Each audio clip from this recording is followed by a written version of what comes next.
আরে সাবমার্সিবলে আর সাবমার্সিবলটা চালিয়ে পাইপ লাগিয়ে জল দি। আরে এ কেমন চালিয়ে দেবে? আরে এক ক্যাম্প থেকেও ধোয়া যায়।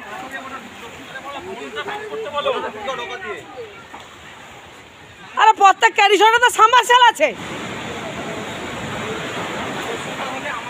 ওইখানে ছিল আগুনটা এই জায়গায়। এই বাপি জানা সাবমার্সিবলটা চালিয়ে পাইপ দিয়ে জল মারা যায়নি।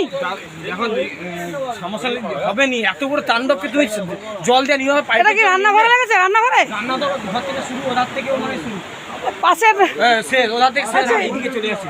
কি করবো আমি? কিচ্ছু নেই তাহলে ক্যাম্পে রিসোর্টে? কিচ্ছু নেই তো। আর এই এত বড় একটা তাণ্ডবকে তুমি পাইপ দিয়ে আটকাবো? সম্ভব না, কোনোদিনও পসিবল না। কিছুতেই সম্ভব হবে না, পারাই যাবে না, অসম্ভব। আমি ওপরে যাই, আমি এখন কিন্তু মানুষজনকে সরে আসতে বলো, মানুষজনকে। কোনো দাদা আমাদের গেস্টগুলো 3 টাকার গেস্টগুলো সব একটু আমাদের ক্যাম্পের সামনে চলে যান। দাদা 3 টাকার গেস্টগুলো, দাদা 3 টাকার গেস্ট যারা আছে একটু ওইদিকে আমার ক্যাম্পের সামনে চলে যান।